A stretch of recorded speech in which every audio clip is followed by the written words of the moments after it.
انا مش راجل مثالي، ولا انا راجل دين، ولا انا راجل دوله، ولا انا راجل ذو منصب ولا ذو حيثيه ولا اي حاجه، عشان بس لازم الكلام ده يتقال ويتحط في نصابه. الراجل ده اخويا الصغير، والموضوع ده انا وافقت عليه بشكل ودي، هو حابب يقعد معايا وقلت له يا عم انا اقعد معاك المال، انا اخويا يعني. فانا بعيد الكلام ده فعلا، انا لست ذو اي حيثيه في المجتمع، انا راجل ابسط من البساطه، ولكن بخبرتي في المجتمع والتجارب السيئه اللي انا مريت بيها والتجارب الكويسه اللي مريت بيها، الاعتدال في كل حاجه ده نعمه من عند ربنا. الاعتدال، الوسطيه، الوسطيه، وانك تحاول على قد ما تقدر ان انت تكون راضي. الرضا بنسبه كبيره جدا بيريح نفسيا بتهدى. انت ممكن تكون تحتكم على اموال الدنيا والاخره، ولكن ما انتش عارف تحط راسك على المخده. صح. وممكن تكون راجل بواب في عماره بس تيجي الدنيا تنام بالليل زي الفل. هتقول لي الفرق بين ده وده ايه؟ الرضا. ده الرضا ده بقى بيديك طبعا مع التزامك بقى بقربك من ربنا. ما بقولش بقى ان انا شيخ ازهر عشان ما حدش بس يقول لك هو تامر وهبه. لا يا عم، انا راجل على قد ما بقدر، استغفر الله العظيم، مش عايز اقول يعني، بحاول على قد ما اقدر ان انا ما اخدمش ربنا، ولكن انا برضو بشر. ولكن عن تجربتي، لان وقعت في مشاكل وقمت من مشاكل، تمام. الوسطيه في الحياه، وانك تحاول قد ما تقدر ترضي ربنا في اي تصرف ليك، ده بيبقى له راحه نفسيه كبيره قوي عندك. اهلا وسهلا بيكم في بودكاست اكتشاف. معانا شخصيه النهارده من وجهه نظري انا الشخصيه المتواضعه اللي هتكون شهادتها مجروحه فيها، اخوك كبير قوي تامر وهبه. تامر انا ملقب بالنسبه لي انا، وطبعا ربنا يديمها عليه نعمه يا رب ويحفظها يا رب على طول، وزير السعاده. حبيبي جزاك الله خير، مش للدرجات دي يعني. وبعدين اخوك الكبير سنا ولا وزنا؟ بس وضح مقاما عشان مقاما. ومش ده شرف لي. على فكره كل المتابعين لما عرفوا ان انت هتبقى معايا قالوا لي احنا مش عايزين نقطع من الحلقه كتير، فعاوزين ماشي. ربنا يستر. تامر وهبه هنتكلم عن مراحل طفولتك ومراحل شبابك ولحد ما بقيت دلوقتي. انت دلوقتي في شركه انا في غاز مصر. قطاع البترول في غاز مصر. انت هاك تايتل بقى دلوقتي؟ والله الحمد لله تايتل بسيط يعني. انا مدير اداره وعلى مشارف مدير عام مساعد ان شاء الله. ربنا يبارك. احنا بقى هنطلع بره الرسميات دي ونخش بقى في ايه؟ في تامر. في العادي يعني. تامر الانسان. تامر الانسان بيقول لي تامر الفنان ايه؟ مش كده؟ بس انا مش فنان ولا حاجه. لا وانت انا انسان بسيط خالص. قول لي مراحل طفولتك. والله اولا اتشرفت طبعا بحضرتك، وبعدين برضو للمتابعين مستر محمد بالنسبه لي اخ اصغر في سنا واخ اكبر مقاما يعني. الله يخليك. من الناس المحترمه والمجتهدين اللي عمل نفسه بنفسه وكون لنفسه قاعده كده على السوشيال ميديا جميله جدا. مع العلم الموضوع ده انا معلوماتي ان انا عارف الموضوع ده بيعمله هوايه مش اكتر من ان هي طاقه شخصيه عنده بيطلعها بس للكاميرا يعني. دي حقيقه، ودي حاجه تحسب له بصراحه يعني. الله يخليك. فالحلقه دي عشان نكون صراحه مع بعض، ما هي اكتر من حلقه فريندلي وديه ما بين 2 اصدقاء عمر واخوات كمان. الراجل ده كان حاضر فرحي على فكره من الفضايح، مش هينفع نقول بقى من كام سنه، ومش هينفع اقول لكم الراجل ده كان بيعمل ايه في الفرح يعني. كنا بنجيبه من على ارضيه المسرح كده. انا عارف ان الموضوع الحاجات دي موجوده وعندي دليل ليها يعني. للاسف عشان كده انا استضفتك يعني عشان خاطر ايوه عشان تحكي القصه. ولكن بصراحه مع مرور الوقت هو ما شاء الله دلوقتي مش عايز اعمل دعايه، ولكن هو صاحب مركز تعليمي من اكبر المراكز في الغربيه، وفي نفس الوقت برضو ما شاء الله عليه يعني عنده هوايه محترمه جدا وبيبتغي بيها وجه الله يعني. يكفي ان هو بيقابل شخصيات اصدقاء او ناس محترمين من المجتمع، نحسب الله ان انا اكون منهم يعني، بدون اي عائد مادي ولا اي عائد يعني اي حاجه تذكر خالص. الله يخليك. بس فتشرفت بيك، شرف لي، واتمنى وجودي مع حضرتك يعني يضيف حاجه لمتابعينك، لان انا شخص اصغر من كده بكتير. هو اكيد هيضيف، لا ربنا يخليك، وكل حاجه بامر ربنا، بس هو اكيد هيضيف لان انا شايف فيك يعني شخص بالنسبه لي انا شخصيا بجد رو موديل يعني الموديل بالنسبه لي اللي هو بيمزج ما بين الدنيا والحياه والعمل، ويعني بحس ان دايما امور بسيطه فمعاك يعني الدنيا سهل ما محمد الحمد لله والله الحمد لله. فعايزين نجيب بقى تامر في الطفوله يعني سموها حاله الحمد لله والرضا دي على فكره نعمه كبيره قوي كده من عند ربنا. الله يخليك الحمد لله. فقول لي تعليماتك طلباتك انا تحت امرك. وانت صغير احكي لي وانا صغير انت حوار تقول عايز اديني بقى شويه منه. والله انا ربنا انعم عليا ان انا كنت من اسره متوسطه جدا. الوالد ربنا يديله الصحه ويبارك لنا فيه الحاج محمد والدي من الناس المجتهدين اللي سافر في السبعينات كان شغال في الخليج بالاخص في المملكه العربيه السعوديه في السعوديه يعني. وانا كنت طفل يعني مع والده في الخليج ومسافر وانا تقريبا عندي سنه. كانت والدتي كده صوره جواز السفر كانت هي شايلاني كده صوره كوميديه جدا يعني عايز ابعتها لك توريها للمتابعين ماشي. ثم الله يرحمها ما بين يدي الله دلوقتي يعني. دي بدايه طفولتي ان انا نشات في الخليج مع والدي بحكم شغله. ولكن نشيتي في الخليج دي اثرت عليا ان انا قعدت هناك ابتدائي واعدادي وثانوي. اثرت عليا ان انا كنت في اخر مراحل ثانيه ثانوي وثالثه ثانوي دي قبل ما اجي مصر. كان بالنسبه لي او بالنسبه للناس هناك ما حدش يعرف ان انا مصري غير لما اقول له ان انا مصري. لكن ستايل اللبس اللهجه التون التعامل بالنسبه لي كان معروف ان انا سعودي. والدي بقى له هناك ما يقارب ال 20 25 سنه وانا كذلك عليهم موجود وتعليمي في وسطهم وكلام من ده. فكنت بقى كان يعني كنت معروف ان انا تامر. حتى كانوا بيقولوا ثامر. كلمه تامر دي اللي في البطاقه هناك في السعوديه يقول لك ثامر. فكنت معروف ان انا اعتبر سعودي يعني. دي بالنسبه للشكل العام للطفوله يعني. ليها مميزات كبيره جدا عندي بصراحه. يعني من اهم المميزات ان انا كنا قاعدين في جده. الكلام ده ما عرفتوش بقى لما جيت هنا مصر بصراحه. جده دي تبعد عن مكه وعن المدينه مسافات كيلومترات بسيطه جدا يعني. فكانت انك تزور الكعبه او تزور مسجد الرسول او كلام من ده كان شيء مبسط جدا عن دلوقتي. يعني دي كانت ميزه كبيره جدا ان انا افتقدتها لما جيت هنا. لما جينا بقى ونقلنا حياتنا هنا افتقدت النقطه دي. السعوديه او جده بالاخص كانت مكه بالنسبه لنا زي طنطا المحله كده تقريبا. وكانت اللهم اجعله خير المدينه يعني ابعد شويه زي مثلا مرسى مطروح. ولكن كانت مسافات صغيره وكان بقى لا تاشيره ولا اجازه ولا اي حاجه. كان موضوع انك تروح تعمل عمره او تزور بيت الله او تزور مسجد الرسول ده كان شيء سهل جدا. ده افتقدته جدا لما جيت هنا. بس انت كنت مدركه بقى في اواخر في الطفوله لا اكيد لا طبعا. لا الطفوله انا اللي افتكر من الطفوله بصراحه ان والدي كان في وضع الحمد لله ميسر الحال ان هو كان معيشنا حياه كريمه هناك في السعوديه. تمام. فكانت مصر بالنسبه لنا كانت عباره عن اجازه. اهلنا وحشنا خالاتي وحشني عماتي عمامي خلاني الاسره بتاعتنا كلها وحشنا. ومصر وحشاني مصر وحشاني كايه؟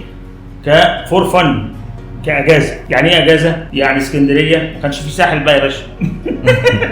انا اسكندريه راس البر مسرح اسكندريه المعموره. المعموره بقى الساحل بتاعنا مفيش ساحل. العجمي ولا لسه؟ كنا لسه العجمي ده يا باشا كنت انا في كليه بقى اللي هي شط النخيل. ايوه شط النخيل ده كنت انا في الكليه بقى. هانوفيل. لا وانا في الطفوله اسكندريه. طبعا انتوا يعني البطاش هانوفيل كده. احنا دلوقتي دي موقف دلوقتي موقف الساحل. اسكندريه وكانت اسكندريه ليها مفارقات جميله جدا. اسكندريه دي كان بالنسبه لنا ان احنا طول النهار في البحر والشمس ما كانش لسه بقى موضوع سان بلوك والكلام ده والدهان مش عارف ايه كان لسه بقى على قدنا يعني. فكان بقى نطلع البحر طول النهار جسمنا متسلخ. فننزل بالليل بقى متقدرين كلنا احنا والاسره كلها. احنا كنا مصيف اسري يعني عشان نلبس وننزل نتمشى على الكورنيش. هي دي المتعه بالليل. هي دي مراسي. انت بتروح الكورنيش تتمشى على الكورنيش. انا هقول كلام بس اتمنى الاسره ما تزعلش منه يعني. لا مش هتزعل. تمشي على الكورنيش. كل هدفنا ان يكون في فرح في اي قاعه على الكورنيش فنقف نتفرج على الزفه. يا سلام. وهي داخله.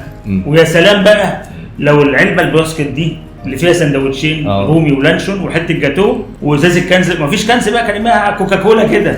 يا سلام بقى لو توزع عليك في وسط المعازيم. يا كمان انت كده بقى كده الليله ايه اوديو جربت.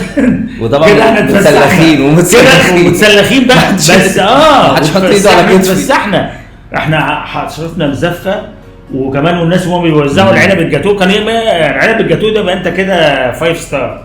خدنا علبتين 3 او خدنا ممكن 5 6 او 7 حسب عددنا يعني. كان احنا بنتكلم في المعموره كده. بنتكلم في المعموره بنتكلم في الكورنيش وفي الكورنيش برضه نفس.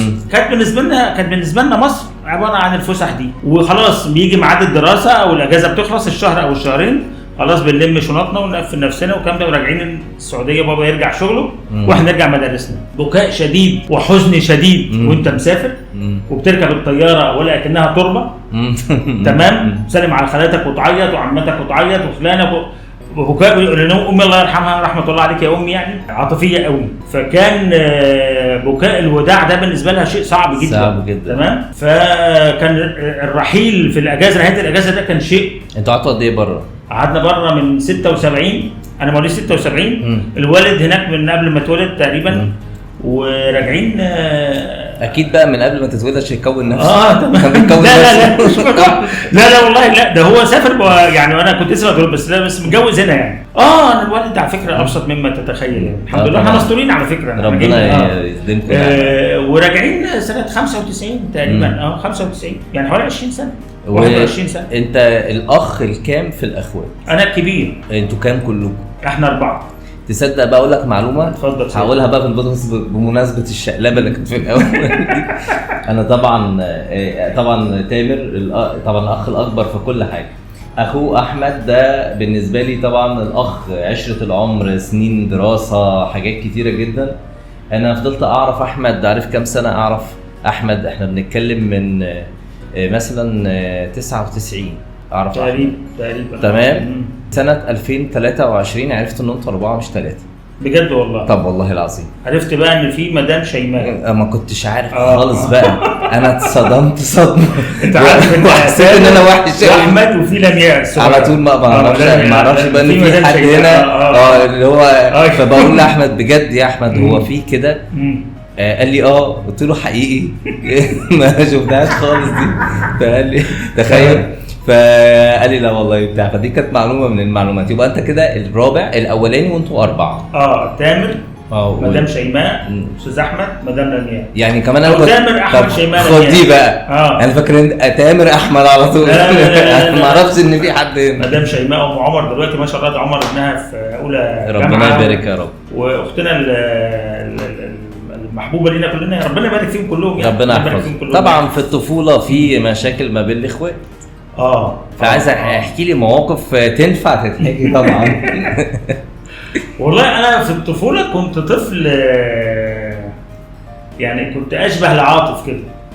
عاطف مين؟ عاطف بتاع المسرحيه. والله والله ايوه اللي هو اي حاجه بتحصل بقولها يعني. وبعدين كنت زي ما انا كده، كنت انا برضو بحب الاكل وبحب الفاست فود ومش عارف ايه وكلام من ده. فكنت في وسط اخواتي اعتبر دايما القائد، لان احنا ناكل بره، نتفسح، نخرج، نجيب حاجه مش عارف ايه كلام من ده. ولكن الحمد لله ما كانش فيه نزاع. لا ما كانش فيه نزاعات خالص. يعني ما افتكرش ان كان فيه نزاعات. مواقف كوميديه. كانت مواقف كوميديه بقى، كانت حاجات كتير قوي يعني. افتكر لنا حاجه بقى كده. والله مش يعني ما فيش حاجه خاصه بيا انا. يعني على ما اتذكر مش متذكر قوي يعني. بس انا افتكر ان انا في الطفوله في السعوديه انا وفي موقف حصل مع احمد، كان موقف كوميدي. بس كان احمد، كنت انا في المدرسه وكان احمد معايا في نفس المدرسه، بس انا طبعا كنت في درجه يعني في سنه دراسيه اعلى منه يعني. لا انا افتكرت موقف كوميدي خاص بي انا شخصيا جدا. هو ان شاء الله ينفع يتذاع عادي، وهو ممكن يبقى فيه اي حاجه تبوظ علاقتنا بالسعوديه، ولكن مش مشكله ممكن نقولها. بص يا باشا، انا كنت تقريبا يا اولى ابتدائي يا ثانيه ابتدائي. عديت مرحله الكيجي يعني. كنت في مدرسه، وكانت المدرسه دي كان والدنا ربنا يبارك له ويديله الصحه ويبارك لنا فيه، كان مدخلني مدرسه تعتبر شبه زي دلوقتي كده المدارس الخاصه، اللي هو المفروض بعد ما بينتهي اليوم الدراسي ما بتمشيش انت كطفل، تستنى ولي امرك يجي يستلمك كمسؤوليه عنك. فكنا المجموعه كلها بتاعت المدرسه بيفتحوا فصلين على بعض كده تحت في الدور الارضي عشان يجمعونا مع بعض، وكل واحد بيجي ولي امره وبيدي عليه في المايك بتاع الامن بتاع المدرسه يطلع يستلم. ففي اليوم ده ما اعرفش بابا اتاخر شويه او الوالد اتاخر شويه، فانا حصل مشاده بيني وبين شاب انا مش هنسى اسمه طبعا، كان اسمه زين او محمد زين مش فاكر. المهم بس انا كلمه زين انا فاكرها، او زين العابدين فاكرها يعني. كان سعودي، بس كان سعودي دكروني او مش باش كلمه دكروني دي هيفهموها هم هناك، سعودي اسمر اللون اللي هو اللون الاسمر الافريقي. فحصل مشاده بيني وبينه ومسكنا في بعض بقى، عيال صغيره بقى وكلام من ده. وفوجئت مره واحده بيندهوا تامر محمد وهبه بابا جه. فانا خدت شنطتي ولابس الجلابيه بتاعتي بقى متشلفط وطالع لبابا بره، قاعد في العربيه مستنيني، وداخل عليه واخد الوراثه بتاعتي بتاعت امي الله يرحمها، داخل عليه بعيط. طالع بعيط. فطبعا اي اب الرياكشن بتاعه هيبقى في ايه يا ابني؟ ايه اللي حصل؟ عيط. ايه يا ابني في ايه اللي عمل فيك كده؟ عيط. فخلاص حميته كاب خلاته يركن العربيه يشوف بقى فيه وياخد ابنه اللي دافع له مبلغ وقدره في مدرسه خاصه متدربين عشان يخش على اوضه المدير، على المرشد الاجتماعي، ابني مين اللي عمل فيه كده؟ وانا طول القعده اللقاء من مسكته في ايدي ورايحين كل اللي عليا انا ايه؟ بعيط. ايه اللي حصل؟ بعيط. خلاص هو ادرك ان انا اتضربت يعني، ما خلاص بقى يعني خلاص. المهم دخلنا اوضه شيك، مكتب المدير والكلام ده زي اوضه حضرتك كده، وجه المرشد الاجتماعي مش عارف ايه وشاف، ومعلش يا باشمهندس معلش يا فندم مش عارف ايه اللي حصل. قعدت اهدى كده، ايه اتخانقت مع زين العابدين. طب هو فين؟ هو كان هناك في الفصل بينتظر والده برضه. يا والده يا السواق، كان السعوديين بقى السواق يجي ياخدوا يعني، هم طبعا كانوا في مستوى اجتماعي تاني يعني. فبس احنا حضرتك هنشوف كده، بس اتمنى ان نلحقه ويكونش السواق خده، نحاول نحل الموضوع ما بينهم وبتاع. خلاص اوكي. وانا ما كانش يبقى تاني يوم وهنحل الموضوع كده. فانا قاعد بقى، بابا ربنا يديله الصحه قاعد طبعا متحفز جدا، يشوف اللي ضرب ابنه وبهدله ده وكلام من ده. وبعدين يعني برضو الموضوع صعب. وانا قاعد برضو بقى مش هتكلم بقى، قاعد برضو ايه يعني بسح يعني متاثر كمان يعني خلاص. لا المهم للاسف الشديد راحوا لاول ولد للاسف جابوه جم. انا مش هنسى اليوم ده بقى.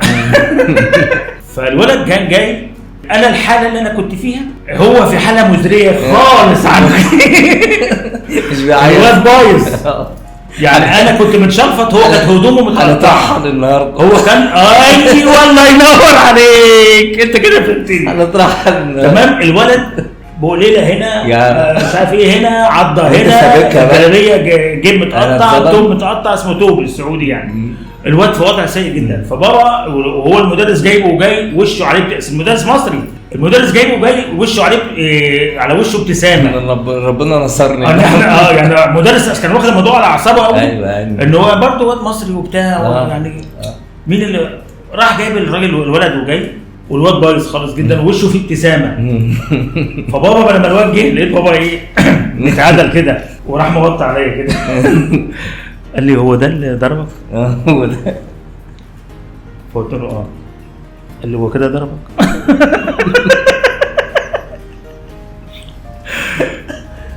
هو ايه اللي عمل فيه كده؟ عارف اللي هو انا نزلت العربيه دي اللي هو ايه، عارف اللي هو ضربني في وشه بوشه في ايدي. نفس الموضوع، ضربني في وشه بوشه في ايدي.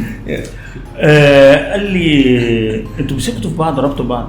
قال لي انت ما قلتليش ليه؟ ما قلتليش انت عملت كده ليه؟ انت عارف الولد ده لو باباه جه دلوقتي وشاف منظره كده، انا ومامتك واخواتك بكره هنبقى في مصر. وهتبقى انت تسببت في قطع عيشنا كلنا. وتحول الحوار من هو والله العظيم 360 درجه. تحول الحوار من ان انا قاعد ومعايا بابا مستنيين الولد اللي ضربني عشان نقتص منه، ان احنا بقى نطيب خاطر. اي والله ينور عليك. ان احنا نقعد الولد يجي نصالحه عشان انا تعديت عليه وضربته قبل ما والده يجي او السواق بتاعه يجي واهله يجوا ويشوفوا الوضع والكلام من ده، عشان بس ندفع عشان نلم الموضوع، ندفع الديه، نخلص والموضوع خلص على كده. الحمد لله خلص على كده. الواد بقى ده كان اكتر موقف. كان عايز صغير وافق طبعا وتصالحنا وكل حاجه، بس انا اللي يعني انت ايه اللي خليك تعمل كده؟ انا الوضع النفسي فيا انا لما كبرت بقى بقول هو انا كنت بعيط ليه؟ صحيح. ما انا كان ممكن اقول له اتخانقت وعجلنا بعض وانا ضربته على فكره، بس هو طبيعي ما انا هضربه اكيد، مش هضربه انا بالشوكه والسكينه يعني، ما انا هضربه اكيد يبقى فيه شويه تلطيش عندي بس. كان موقف كوميدي جدا. ده في المدرسه دي في المدرسه ده في الابتدائي. انت رحت اعدادي هناك برضه؟ باشا انا ابتدائي متوسط اللي هو الاعدادي، ثانوي كنت هناك. باشا انا ما كانش حد عارف ان انا مصري غير لما اقول ان انا مصري، غير كده كنت سلام عليكم. اظن دي كانت لما انت بتيجي هنا بص سلام عليكم كيف حالك ايش مسوي؟ مسوي وينك؟ ايش اخبارك؟ وين؟ كانت اللهجه بتتغير والله ما كان الستايل واللهجه كانت سعودي خلاص بقى. على فكره انا بشوف في فولورز برضه انا بتابعهم على فكره زي كده عايشين هناك، الناس بتعتبرهم. لا انا كنت عايش هناك، انا خلاص انا نسيت برضه. يعني انا نسيت يعني. انا على فكره انا رحت بعد ما جينا ورحت مرتين ثلاثه بدات احس ان انا غريب عنهم بقى. السعوديه اتغيرت كتير عن بس اكيد دي كانت بتديك بنفيتس لما كنت بتنزل القاهره بقى تسبقها على الناس المصريين. لما كنت بنزل مصر هنا ما فيش حاجه بقى ايه يعني خدت كده بيها حاجه ان انت سعودي؟ والله لا، يعني كان في بعض الاصدقاء هنا ما كنت باجي وكلام من ده، بس هم كانوا عارفين ان انا مصري يعني. لا هم عارفين بقى، بس انتوا عاملين نمره على حد. والله ما حصلتش ما افتكرش يا راجل. ما الفيديو اللي انا شفته ده كان ده بس ده كان تريقه يعني. انا كنت بتكلم سعودي بتريق عليهم. ده انا شفته اتقتلت من ده. لا وانا كنت حافظ كل يعني. انا جالي فتره كنت يعني انا كنت حافظ النشيد الوطني السعودي. بسم الله. كنت حافظ بيسموها ايه بعض الاغاني عندهم، لان انا كنت بلعب درامز على الطبلة في الفريق بتاع المدرسة في طابور الصباح.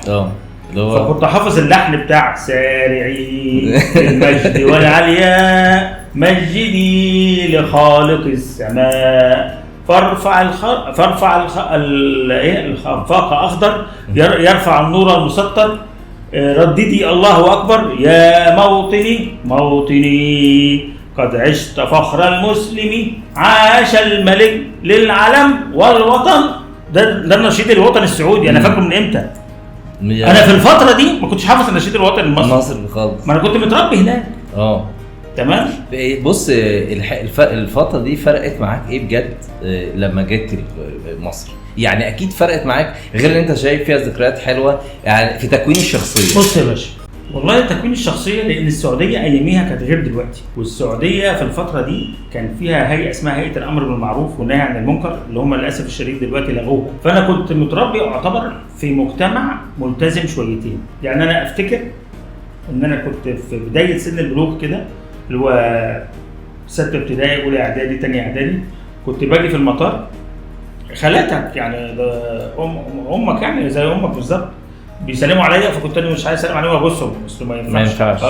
طبعا انا لما جيت بقى الكليه واحتكيت هنا بقى فرغت بقى مش عايز اقول لك الشحنه يعني. اللي كنت ببوس في الشارع ببوس العيان يا جماعه، العيان انا عارف ان انا السعوديه في الفتره دي كنت في وضع ملتزم جدا واسره ملتزمه جدا. اكتسبت الالتزام. يعني انا من الحاجات اللي انا ادمان عليها، انا بواقع الدراسه وليس بواقع اجتهاد شخصي، بواقع الدراسه كنت حفظت ما يقارب تلتين القران. المنهج الدراسي بيجبرك بكده، لان المنهج الدراسي هناك نفس منهج الازهر هنا. تمام. فكان في توحيد، تفسير، قران، تجويد، سواء القران بقى تلاوه وحفظ، منهج تلاوه ومنهج حفظ. يعني حاجات بتحفظها عشان تخش الامتحان تتلوها من المصحف، وحاجات بتخش الامتحان تحفظها تقولها تقراها فطبعا الكلام ده لا، انا افتقدت من طفولتي الملتزمه في السعوديه النازع الديني ده بصراحه، افتقدته لما جيت هنا. بس اكيد اثر عليك لما انت كبرت وفي تربيتك لاولادك وكده، يعني اكيد طبعا تزرعوا فيهم او حاسس ان هو ده اللي بس والله يعني. في وسط المجتمع اللي احنا فيه ده على قد ما بقدر مش هضحك عليك، لان احنا نفسينا شخصيا برضه الواحد نزل ليه واللي عليه، احنا نفسنا اتغيرنا، واحنا برضه ما احنا بشر يعني، احنا مش ملايكه. وانا مش عامل فيديو زي ده واقعد مع حضرتك عشان اطلع نفسي مثالي قدام المجتمع. صح. ما انا شخصيا اتاثرت لما جيت مصر. صح. انا شخصيا جيت مجريات الحياه والكلام ده غيرت فيا يا باشا. انا هحكي لك حاجه كوميديه جدا. انا مش عارف بس بلاش اقول التفاصيل يعني عشان احرج لي انا. لا يا براحتك. انا في قبل ما اجي الكليه بسنه، فكان ليا اصدقاء شخصيين كانوا دخلوا الكليه. كنت انا في ثانيه ثانوي وراجع ثالثه ثانوي، وكان معايا اصدقاء شخصيين بقى دخلوا اولى كليه هنا. فجيت انا قابلتهم هنا في اولى كليه، دخلت كليه تجاره هنا. طبعا انا جيت كليه تجاره هنا وانا في ثانيه ثانوي ودخلت ثالثه ثانوي. كنت اولا مليان، بس كنت طفل بقى ولابس بنطلون قماش مليان كسر زي البنطلون الكنز بتاع زمان. عارف البنطلون اللي هو بتاع بلاطيل بتاعت الله يرحمه شعبان عبد الرحيم. والقمصان بتاع شعبان عبد الرحيم دي كانت هو ده الموضه. ايوه. فدخلت الكليه بالوضع ده، لقيت الستايل بتاع حضرتك كده، قمصان شيك مقلمه، قمصان كراهات، تيشيرت كده ابيض وينر مش عارف ايه، حاجه شيك. الموضوع بسيط خالص، والشباب كلهم ايه سمارت كده. فاصبت بصدمه. الصدمه دي تسببت كانش بقى فيها لا ايام دي لا ايام تكميم بقى ولا عمليات ولا بتاع. انا رجعت من اجازه تانية ثانوي وراجع ثالثه ثانوي. ثالثه ثانوي دي قعدت فتره الدراسه دي عملت دايت جامد جدا عن اقتناع ان انا رجعت الكليه وانا خاسس ما لا يقل عن 60 70 كيلو والله.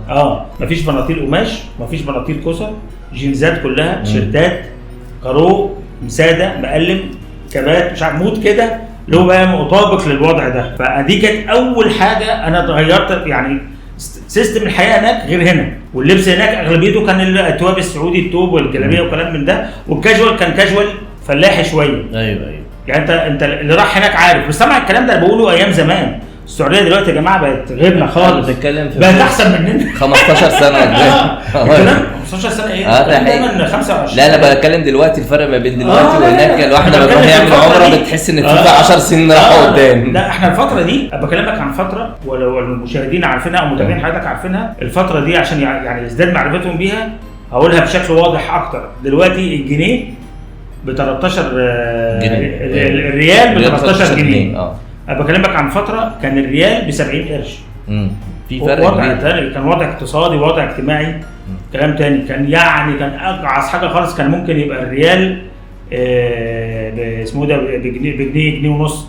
يعني كان وضع طب بحكم احتكاكك انت انت دلوقتي انا حاسس ان في دلوقتي فترتين في حياتك. طبعا الفتره المصريه اللي هي كونتك واثرت فيك لحد ما وصلت انك تكون معانا هنا، والفتره اللي انت اتربيت فيها بتاعت بره ديت، والشخصيه اللي هي بتاعت الكاركتر السعودي دي.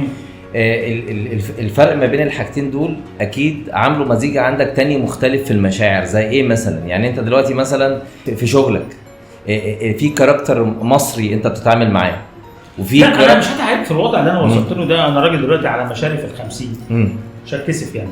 تمام، انا داخل على قد ال50. ما عادش متبقي عندي من الثقافه السعوديه حاجه مش خالص. لا خالص. لا ما عادش خالص. لان بصراحه فات عمر كتير. انا نازل مصر من خريج تجاره 99، ارجع 4 سنين كليه يبقى من 95.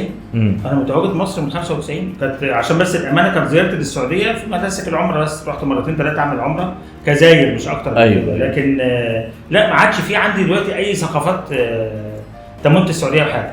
خلاص انت بقى الطبع المصري بقى خلاص مأثر فيك. انا النهارده يا باشا في المجتمع يمكن من قبل كده من شويه كمان بقيت بقابل ناس كتير جدا في طنطا كانوا بيسالوني سؤال محرج جدا كوميدي بحكم بقى ان انا اصلا ايه شيخ حاره يعني.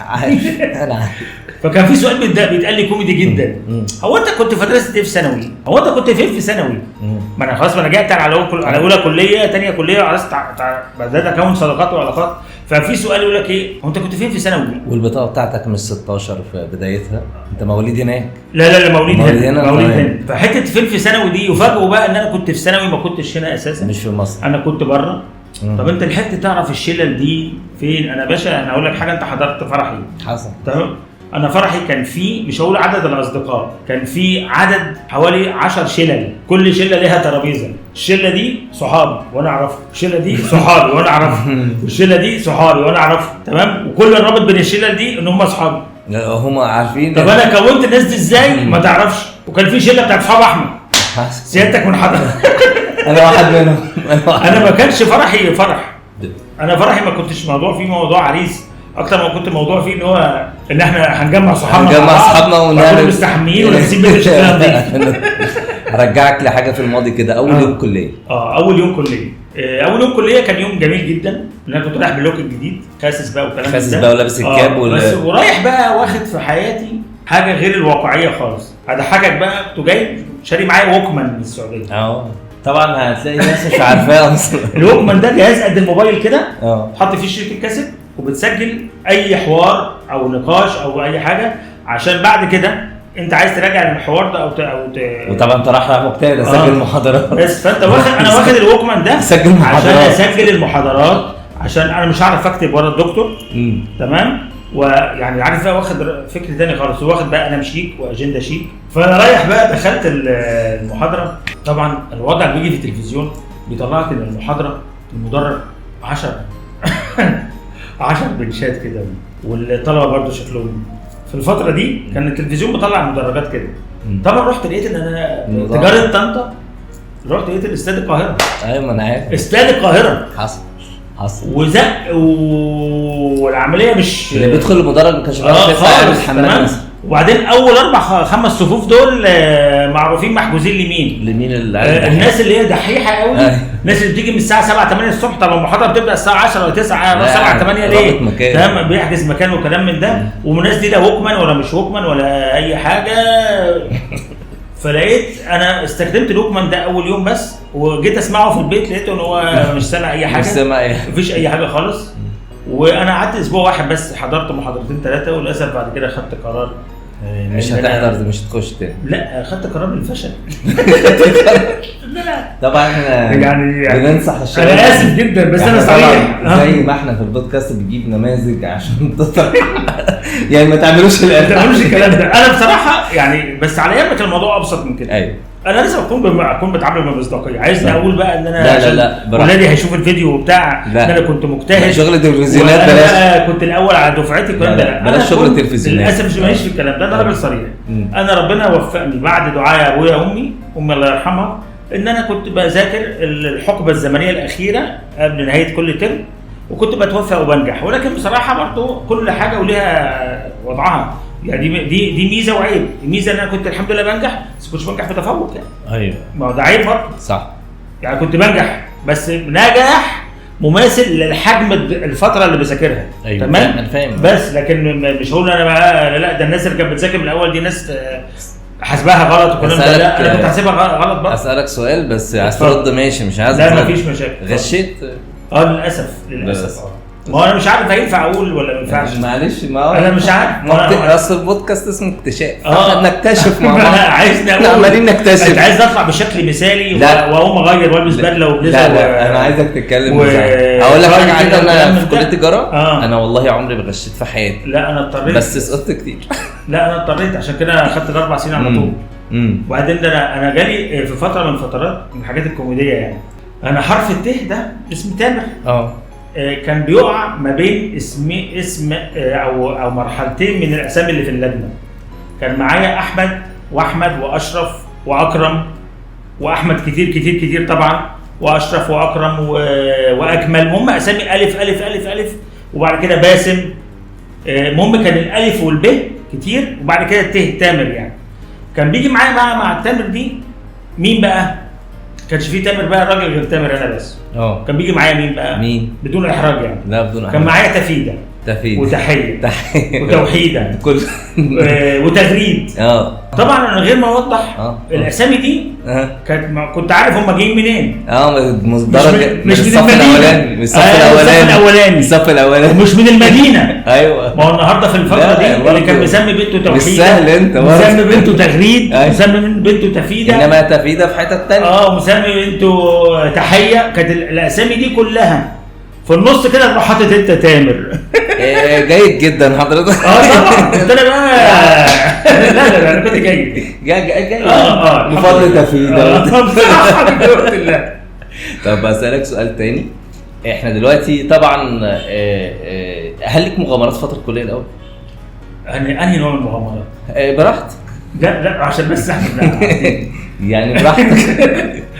لو عايز نطلع ترند هتبقى مغامرة. لا كان في مغامرات ليه. عاوز تطلع مش ترند براحتك. مش هضحك عليك، كنت اعتبر في فترة الكلية يعني اشبه بالقروي الساذج الذي ابهرته اضواء المدينة، بحكم ان انت كنت في السعودية. كنت جاي من السعودية. السعودية كان نظام التربية والتعليم هناك وزارة اسمها وزارة التربية والتعليم، كانت كلها من A to Z تمام رجالة.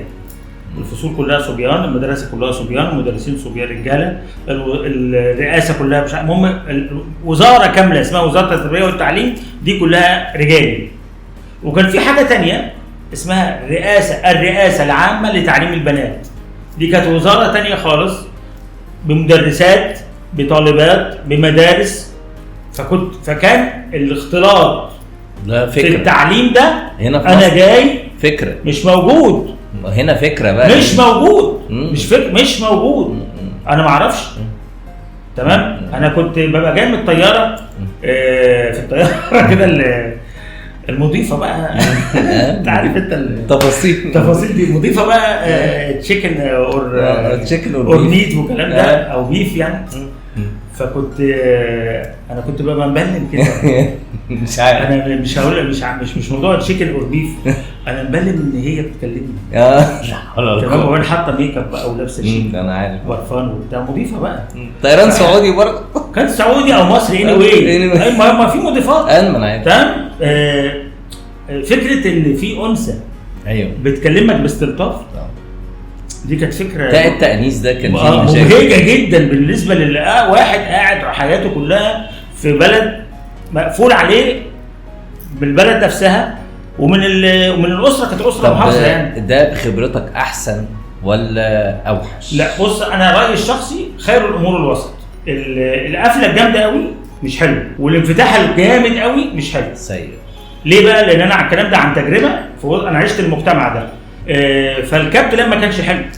يعني انت شايف ان الوسط افضل؟ الوسط افضل، انا شايف يعني خير الامور الوسط بصراحه يعني. لان طبعا دلوقتي الانفتاح لما اتفتحت هناك، الدنيا هناك اسمع انها باظت. مش اسمع، انا كنت هناك قريب ويعني في العمره الدنيا ما عادتش زي زمان. يعني اقول لك حاجه مهمه جدا، انا قلت لك عليها، انا وقعت فيها الدروب ده انا في ثالثه ثانوي او ثانيه ثانوي، كان ليا صديق شخصي رحمه الله عليه، رحمه الله عليه، كان سعودي، كان معاه عربيه كده اسمها موستنج فورد، عربيه مكشوفه كده، وكان في ثانوي بقى، وبابا بقى يعني كان موضوع يبقى معاك عربيه في ثانوي ده حاجه يعني عاديه خالص. المهم خدني انا واصحابي كلام من ده، بنتفسح في مول من المولات هناك. كل اللي انا فاكره ان احنا كنا في الباركينج بتاع المول، وهو معلي الكاسيت شويتين ثلاثه على الاغنيه بتاعت جورج وسوف اللي هو ولا اسمه ده، مو اغنيه من الاغاني يعني تمام المشهوره اياميها يعني. فهيئه الامر والمعروف ونهي عن المنكر جونا عشان احنا في العربيه شباب معلين الكاسيت بنهيص كده على الاغاني، واتخذنا اتحطينا في البوكس او العربيه التوقيف بتاعت هيئه الامر بالمعروف ونهي عن المنكر. وطبعا كلنا خلاص عارفين ان احنا بيستدعوا اهالينا، وانا واحد من الناس عارف ان انا هترحل بقى حوار اسود بقى، واخد بالك. احنا كانت كل مشكلتنا في المرحله دي كانت مشكلتنا اتقبض علينا ليه او اتخذت حجزنا ليه؟ عشان علينا الكاسيت، عشان معين الكاسيت واقفين انت مع الامر الوسط. السعوديه دي اللي هي دلوقتي عامله حفلات وعامله انت متخيل؟ انا قعدت في البوكس ده او الجيمس ده التوقيف يعني ده حوالي 4-5 ساعات.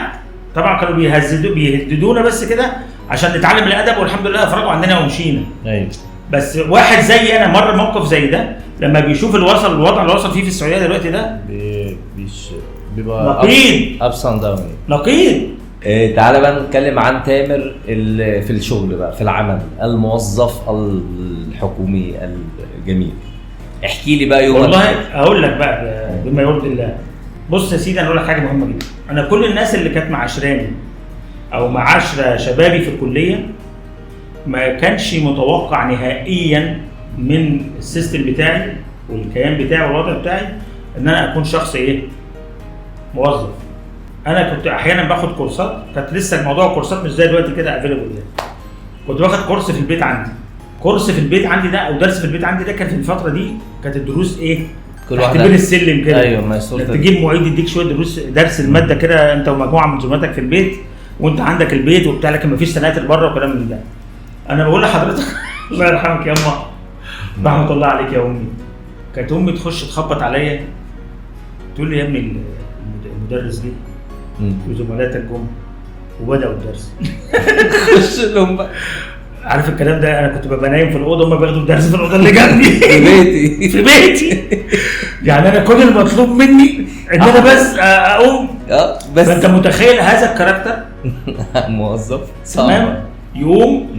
ادي ده انا بديك ملخص عن فتره الكليه بالنسبه لي. انا للاسف الشديد انا مستاء جدا، ولكن مش مستاء الصراحه، حلوه يعني ان عيالي هيشوفوا الكلام ده.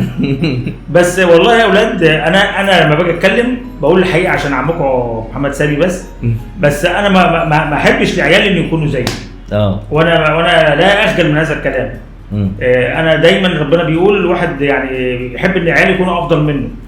انا بقول الكلام ده عشان تتعلموا. انا ده اثر على حياتي بعد كده، ان انا يعني كان ممكن اكون في مكان احسن من كده. ايوه، بس ولكن انا ربنا كرمني برضه هقول وعيد باعمال ودعاء اهلي. ايوه. لكن انا كنت في الكليه اعتبر مش ظابط الدنيا، مش ظابط الدنيا يعني شوية. انت ما يعني لا انت اول ما يعني اول يوم موظف دي كانت صعب. ما بقول لك حته الانضباط والكلام ده كان بالنسبه لي موضوع صعب جدا. دلوقتي بقى الموضوع بقى روتيني يعني. خلاص بقى اتعودت. يعني النهارده لا، انا اليومين دول انا ممكن اسهر للساعه 3 4 بالليل، وانا معروف ان انا 7 وربع المنبه بيضرب، بقوم اوتوماتيك والبس واصلي وانزل مع عربيتي واروح مكتبي، ابقى في المكتب 8 وربع بالكتير. انت معاك اولاد يعني قد ايه عدد؟ انا معايا محمد وياسين. كليات ولا محمد في كليه وياسين في ثانيه سنه. ربنا يبارك شباب رجاله يعني، ربنا يبارك فيهم يا رب ويحفظهم. دور الام. دور الام مع مين؟ مع تامر.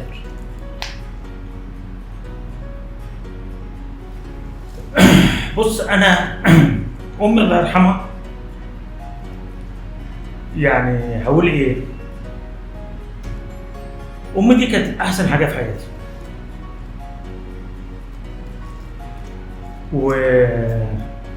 بس امي اتخطفت من وسطنا، يعني امي في مكان احسن، ما عادتش مريضه كده مثلا شهور وسنين واحنا اخترنا واحنا كنا بندعي لها بالراحه. لا، انا امي راحت مننا في اسبوعين تقريبا يعني. طبعا هي كان احسن يعني، بس انا هقول الحقيقه بما يرضي الله، انا شخصيا كتامر وهبه في حياتي الشخصيه ما كسرنيش غير موت امي. مش هقول لك بقى دور امي، انا هقول لك انا كتامر اللي انا على مشارف ال50 اهو، بيني وبين نفسي في حياتي الشخصيه لوحدي كده، بقيت شريط حياتي ظهري ما اتقطمش غير بموت امي. استاذنك كابتن، انا بعتذر طبعا، هي بس سيره امي الله يرحمها رحمه الله عليها، هي بس بتاثر عليا شويه. اكيد الام ليها دور في اي بني ادم، لاي بني ادم، ودور اكيد قوي جدا جدا يعني، فهي اكيد في دار الحق. وانت ما انكسرتش ولا حاجه يعني خالص يعني انت بل ان هي جايبه حد بسم الله ما شاء الله يعني، احنا بنتعلم منه يعني. الله يخليك يا حبيبي، ده بجد والله، ده من ذوقك، ده من ذوقك. طب وبابا بقى؟ لا الحاج محمد، بس ما ينفعش نقول ام. لا الحاج محمد الحاج بقى، محمد ده اسطوره بقى. بس الحاج محمد ده عشان انا الكبير، فالحاج محمد ده بالنسبه لي مش ابويا بس خالص.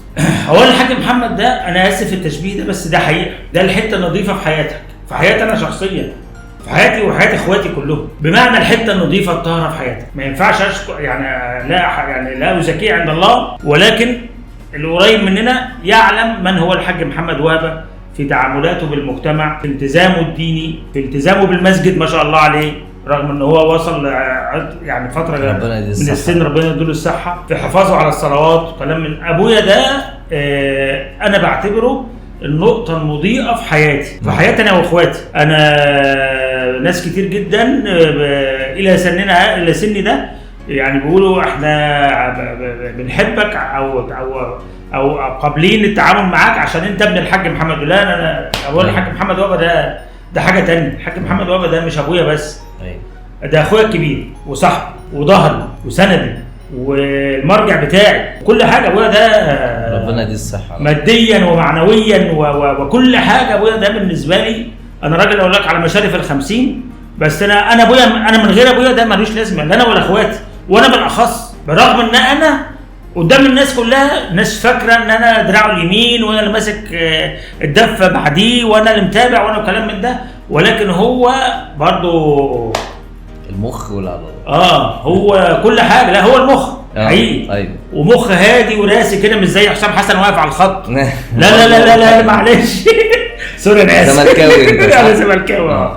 هو المخ الهادي الراسي اللي قاعد كده على دكه الاحتياطي كده، وعارف هو بيحرك الدنيا ازاي، وعارف هو بيحرك تامر ازاي، وعارف هو بيحرك احمد ازاي، وبيحركنا كلنا، والحمد لله سايب اموره كلها على الله وربنا يبارك له. اسالك في الكوره بقى. بيسالني في الكوره. ما دام كنت حسام حسن، اولا مبروك كاس العالم، رحنا كاس العالم. والله مبروك، بس يعني المجموعه كانت او احنا ما تعودناش الامور تبقى حلوه سهله كده. كان لازم اخر ماتش في كاس العالم ده نبقى بنشوف. احنا متعودين كده الجزائر والسنغال بس بص انا اقول حاجه، انا حزبي، انا زملكاوي بس مش متعصب يعني. بس النهارده بياخدوا من افريقيا 10 فرق من افريقيا يعني يلعبوا بالنيابه عن افريقيا في كاس العالم. انا شايف ان انت كان يبقى صعب قوي تبقاش انت من ضمن ال10 دول. صعب دعوه يعني يبقى هبل يعني. صح. يعني انا شايف ان احنا كنا زمان او لغايه فتره قريبه كان 4 باين، كنا 4 أو 5 اه. وكان المفروض ان انت من ضمن 4 أو 5 دول برضه. اه. يعني كان اسم مصر ده يعني ايام حسن شحاته كنا رقم 1. احنا قعدنا يا جماعه يجي 6 سنين 7 سنين معايا 2008 2006 2008 2010 كنا احنا راكبين معايا ان فرقه حسن شحاته دي لو كانت طلعت كاس العالم كانت عملت شغل حلو. كانت عملت اللي عمله المغرب البطوله اللي فاتت، الطقم بتاع ابو تريكه والجمعه وبركات وحمص والحضري. الطقم ده لو كان دخل في الفتره دي كاس العالم كنا احنا هنعمل نتيجه زي اللي عملتها المغرب في البطوله بتاعت قطر. انما دلوقتي الدنيا شويه لا انا شايف الموضوع فريق يعني احنا دلوقتي المنتخب اللي هو منتخب لم الكره وبعتها لصلاح ده موضوع تاني. انا مش شايف المنتخب بتاعنا، انا اسف جدا بالكلام، مش عارف الكلام ده انا هتبهدل عليه. انا اللي هتبهدل مش انت. المنتخب بتاعنا دلوقتي عامل زي منتخب المستريح. عارف اللي هو ايه، الفريق كله ما بيشتغلش بس معاه فلوس ادى الواحد ايه يشغلها. هو بقى كسبت معاه خسرت معاه شلنا قبه. فانا شايف المنتخب بتاعنا بيلعب على قد ايه، هات الكره قدام صلاح، هات الكره. طب ما صلاح ده يا جماعه بني ادم، صلاح معلش مع احترامي الشخصي له في ليفربول غير صلاح بتاعنا. لا في شوف مين بيخدم عليه ومين بيبصيله مين تحت. فانك تعتمد اعتماد كامل جدا على شخص. على فكره الشخص ده ممكن يوم الصبح يطلع موجود، مش هقول لك لا تعبان ولا عيان ولا كلام من ده. هو انت مش ممكن يوم الصبح كده مودك مش حلو. المود خلينا ما اعرفش مودك مش حلو، مش هقول عضلات ولا لياقه ولا اي حاجه. بس انت مع ان حسام حسن يكمل كاس العالم يعني؟ انت مصمم مع احترام الشخص لحسام حسن. اولا انا معترض على الخوض على النت، يعني في الفيس والنت والكلام ده والسوشيال ميديا خايضه قوي او بتخوض قوي في حياته الشخصيه. لو شاف مراته ايه وطلق مين انا شايف ان المفروض الراجل ده مدير منتخب الوطني وبالذات هو مصري كمان كان يبقى في حاله قدسيه اكتر من كده. طب في كلمه واحده، في كلمه واحده انا شايف ان هو محتاج يعني يتزن عن كده شويه. طيب في كلمه واحده اقول لك اسماء وانت اديني كلمه بس. في كلمه واحده عامه يعني. قول يا سيدي. احنا خلاص خلصنا حسام حسن. ماشي. حسن شحاته نعمه كبيره فقدناها. زيزو كزملكاوي تعرفش بقى كلمه واحده؟ يعني هو حسبها ماديا اكتر من معنويا. عجبتك كزملكاوي؟ لا بصراحه ما عجبتكش. ابو تريكه ماليش اي دعوه بالانتماءاته بس انا بحترمه كشخص. شيكابالا بقى لعيب كوره كويس بس معلش ارجع لابو تريكه، ولعيب كوره كويس جدا، لعيب كوره كويس جدا مش اي علاقه باي حوار الانتماءات والكلام ده، لكن هو محترم، شخص محترم واشتغل على نفسه كويس اعلاميا. ابو تريكه اشتغل على نفسه كويس اعلاميا. النهارده ابو تريكه اعلاميا في قطر او في قناه اسمها اون سبورت ولا اسمها ايه؟ لا بين سبورت. بين سبورت ترند علامه يعني. شيكابالا لعيب كره مهاري جدا ولكن مفيش معرفش يدير نفسه اداريا. يعني ساب نفسه لاهوائه للصحافه والشتايم والناس والجمهور اللي يشتم فيه ويروح فيه وكلام من ده، فكان رد فعله بيبقى ايه؟ بيبقى اوفر شويه، فدي وقعته كتير قوي. لكن هو كمهاري لو كان خد فرصه كان زمانه بقى في مكان تاني غير خالص جدا. انا هقول لك موضوع كوميدي انا شفته شخصيا. انا ايام الرخص سنه 2020 شاءت الظروف ان انا رحت اتفرجت على ماتش السوبر بين الاهلي والزمالك في ابو ظبي في الامارات. شايف الموضوع ده انت تعرفه ولا لا؟ هبقى عندي فيديو اوريه لك. اتعمل معايا لقاء في الاستاد. فمن الحاجات المفارقات يعني في الماتش ده انا كان ليا اصدقاء شخصيين زي حضرتك كده شغالين هناك، فانا لما حجز بالظبط اسبوع من ضمنهم الماتش واتفرج على البلد وازورها وكلام من ده. هنحجز لك التيكت واحجزوا لي التيكت. طب على فكره التيكت زي هنا بالظبط، في جمهور الزمالك وفي جمهور الاهلي. طب يا جماعه الوضع ايه؟ قال لك احنا كلنا هنا اهلي، نحجز لك تيكت زمالك. قلت لهم انا هاجي من مصر لغايه اخر الدنيا عندكم عشان اقعد لوحدي في اسبوع. اقول لكم حاجه، هقعد معاكم في جمهور الاهلي وهلبس التيشيرت الابيض بتاعي عادي خالص. ما هو التيشيرت الابيض عادي ساده لان تيشيرت الزمالك ما بيجيش على مقاس لازم افسر يعني. تمام. التيشيرت الابيض عادي خالص ومعايا شنطه كروس كده وفيها علم الزمالك. لو لقيت الموضوع فريندلي والدنيا حلوه ومهندله وبتاع، فممكن ابقى ارفع العلم. ما لقيتش ولقيت الموضوع فيه قله قيمه، انا قاعد في وسطكم خلاص. وبعدين يا جماعه احنا كده انا جاي اشوف البلد الحلوه دي واتبسط من الاجواء وكده، وكده الزمالك هيتغلب يعني. هو في ايه؟ المهم رحنا الماتش ده على فكره خلص 0-0 وضربات جزاء والزمالك فاز. بس عايز اقول لك حاجه انا شخصيا لازم اقولها، لان انا فعلا شفتها بقى لايف وانا في وسط الماتش.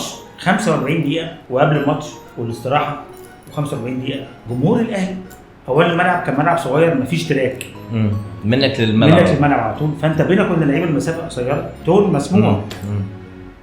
سباب ولعان وشتايم قويه جدا لشيكابالا لبعض اللعيبه، بس على راسهم شيكابالا. انا على فكره ما بدافعش عنه، بس بقول لك موقف انا حطيت نفسي مكانه.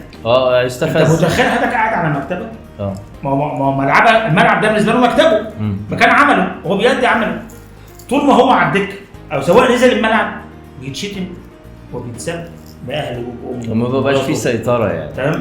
فيا جماعه معلش، وبعدين بتشتم من مين بقى؟ مش بتشتم من واحد كده انت شايفه هتعرف ترد عليه، انت بتشتم من حاجه حمراء. طب يا جماعه انت متخيل الراجل اللي انت حطيته في ستريس عامل ازاي؟ ايوه. للاسف الشديد الماتش ده بعد ما الزمالك فاز هو صدر منه تصرفات سيئه جدا للجمهور. انا ما بحللهوش، انا بلومه عليه، بس لازم اقول اللي ليا واللي عليا في الموضوع ده. هو وصل لكده ازاي؟ احساس وحش جدا ان انت ماشي كده في الشارع الناس كلها بتشتمك. ايوه صح. ستريس عالي جدا. صح جدا. انا اقول لك حاجه بقى شخصيه بالنسبه للكوره ديت، يعني انا يمكن من اسوأ الحاجات اللي انا يعني بعترف بيها حتى معاك، ان انا حتى بدعي ربنا فيها ان انا بطل فعلا تشجيع هذه لان بصراحه يعني انا وجهه نظري ان انا شايف ان هي الموضوع شويه تجاره.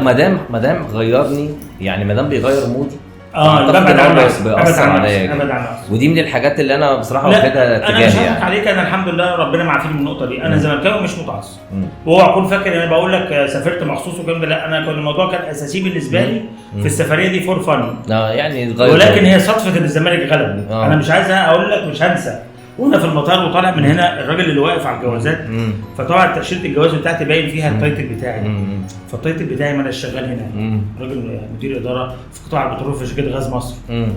فقال حضرتك رايح ليه؟ قلت له رايح سياحه، ما انت شفت تاشيره سياحه. فراح ضحك كده ضحكه صفرا كده، كان قبل الماتش ب4-5 ايام وبيقلب بقى وكلام من ده. قلت له انت عايز ايه؟ انا رايح عشان ماتش السوبر. تمام.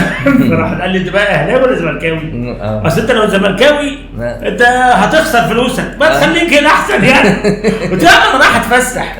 قال لا هنتغلب مش مشكله. ايوه. فانا بالنسبه لي الموضوع مش واخده بتعصب. عشان كده بتابعه بهدوء، مش واخده بتعصب. ايوه ده في ناس بتبقى واخداه بتعصب يعني. طبعا مش حاجه بيأثر نفسيا جدا، ده غلط طبعا. في نهايه المطاف بتاعنا والبودكاست الجميل والقعده الحلوه اللي كانت من القلب ديت، عايزين نسال سؤالين دايما بنسالهم. اول حاجه تقول ايه للشباب اليومين دول؟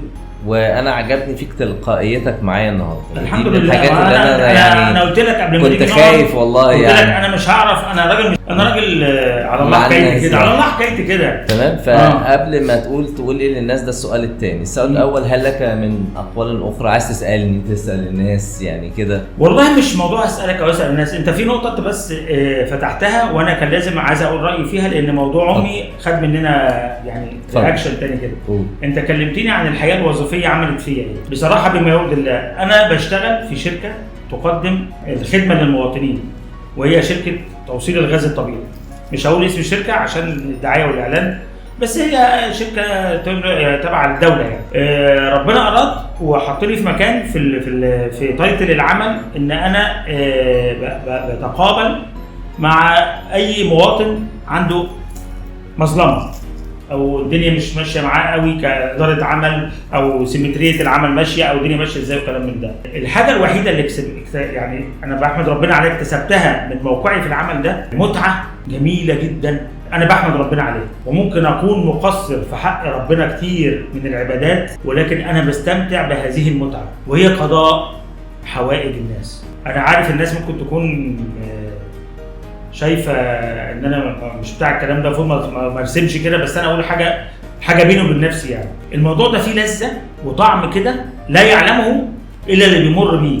قضاء حوائج الناس ده له طعم اخر، اللي هو يا سيدي ده انت عارف لو واحده ست مسنه وانت نزلت من عربيتك وعديتها الشارع كده وقالت لك ربنا يخليك يا ابني، ربنا يوقف لك في ولادك ولاد الحلال في طريقك ولاد الحلال، متعه لما يجي لك عميل كده والدنيا مضلمه معاه والدنيا بايظه ومش عارف ايه وموقفين لي ومعطليني وكده، وانت بفضل ربنا ومتابعتك لشغلك مع الزملاء تحاول تذلله المصائب دي ويطلع من مكتبك يقول الحمد لله وربنا يبارك لك يا ابني، ولا يا رب ربنا يبارك لك يا باشمهندس، ربنا يبارك لك لحضرتك، والله جزاك الله خير، ده كفايه وشك السمح او كفايه ان انت ابتسمت في وشي وانا قاعد، كفايه ان انت قعدتني، دي بالدنيا كلها كشعار له الابدان. يعني من حوالي 10 سنين انا بقالي في القطاع ده او في الشركه دي من 2010 في 2000 كام 25 حوالي من 10 سنين او 11 سنه كده،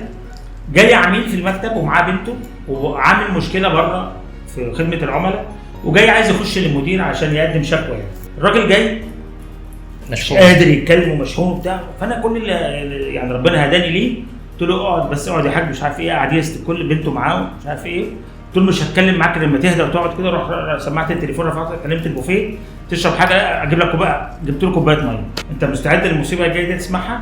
لا. الراجل ده شرب كوبايه الميه ودعالي ربنا يبارك لك يا ابني، وخد نفسه وهيحكي لي بقى مين مزعله بره او مشكلته في ايه. ولقيته راح عامل ايه؟ راح مميل. لا بجد؟ والله العظيم ربنا يعلم، واللي هيشوف الكلام ده من المتابعين من الزملاء يشهد على الكلام ده. وتوفى. صعب. وفاته انا كنت اخر حد من اهل الدنيا دعيب يتعامل معاه ويدعي له. فانت حسيت قال لي ربنا يبارك لك يا ابني على كوبايه الميه، وان انا هديته بس كده. الراجل ده لو مش بنته معاه وهي حاصله الحادثه دي كلها، وهو طبعا في الاول ما احنا ما كناش عارفين انه مات بقى، اغمى عليه ودول اسعاف وخدوه مشوا كلام من ده، كنا هنلبس كلنا الراجل ده مات عندنا ان احنا سبب وفاته. لكن هو وفاته المنيه من عند الله. وبنته اكيد قالت كده. طبعا. وده قدامك يعني.